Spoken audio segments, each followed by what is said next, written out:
Ford Motor Company is ranked number 3 in current valuation category among related companies. Its current valuation is approximately 162 billion, claiming 19% of stocks in the auto manufacturer's major industry, while the industry's current valuation is estimated at 843 billion. A company must determine its value at least once a year. The valuation is the estimation of the worth or price of a company. Build up on that, other key factors that influence the valuation are also the person valuating the company. If it's the entrepreneur, they will want the highest valuation possible to give up as little equity as possible. For the investor, it will be the other way around. If the company is public or private, that will also affect, because a public company is always better valued than a private company. The capital available, and just to stress on the matter of management team quality, this is because if a team is poorly valued, the company has a lower chance of being sold, because the more a company has risks, the lower its valuation. Among the various methods of evaluating a company, multiples are the most common ones. One of its types is called multiple of cash flow. It values a company by determining the level of cash available. And the level of cash is determined by something called EBITDA. EBITDA is the earnings before interest, tax, depreciation, and amortization. And the EBITDA of Ford is 11.73 billion. EBITDA is calculated by subtracting the expenses from the revenues. Price-earning ratio is the multiplier used with the after-tax earning of a company to define its ratio. It's commonly used for valuing public companies, but in this case for Ford, the price earning is 17.08, while the industry's price earning is 16.39. In the case of a company having a higher price earning than the industry's average, this means that it will attract investors because they will see opportunity and positive growth, and they will expect reliable earnings. Other methods of calculating the value of a company exist. For example, the multiple of unique monthly visitors, but this one is best used for internet space because it allows to calculate the price of a visitor per month according to each visit. Another type of valuation is the asset valuation, which isn't the most accurate, especially today, considering that most assets are intangible and the company's valuation depends more on its cash flow than its assets.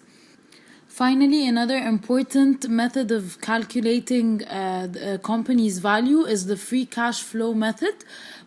But the main default about this method is that it's filled with assumptions, and the model is criticized that it's too theoretical, complex, and filled with unnecessities.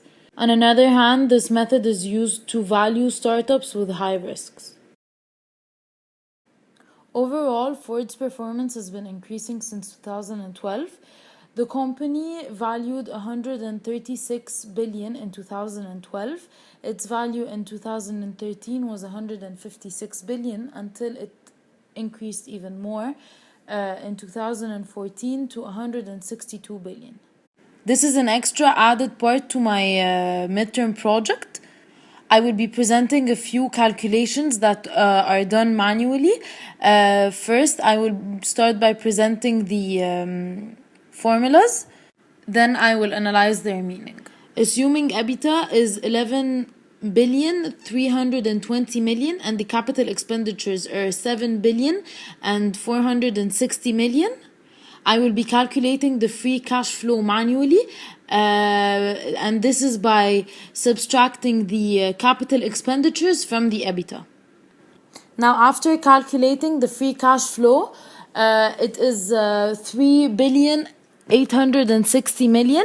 We will be assuming that the discount rate is 25.5%, which is 0.255. The N here represents the year number, and we will be using this information to calculate the net present value, which is the free cash flow divided by 1 plus the discount rate, power the number of the year. The picture below is a representation of the timeline of Ford's valuation from 2014 till 2024.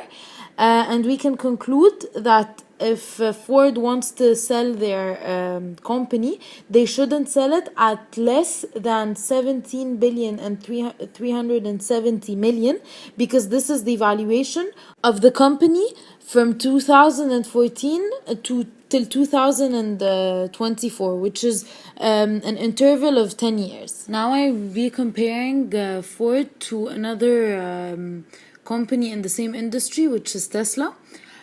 Ford had a very solid 2014, and they will keep on going with the same rate in 2015, or at least this is what is expected. On the other hand, Tesla ended 2014 on a low note and will continue to suffer a little in 2015 and beyond that. According to Nasdaq, the market value of Ford is $58 million, while Tesla's market value is $27 million. The gap between both is very, very big, and it can fit other three companies in the same industry, for example, like General Motors company. The other number I will be studying is the beta, and it is defined as a measure of volatility of a stock relative to the overall market, and beta usually indicates the risk on the market. Ford's beta on the market is 1, and Tesla's beta is 1.16. So a beta of more than 1 indicates the higher risk than the market. If the beta is less than 1, then it indicates the lower risk than the market.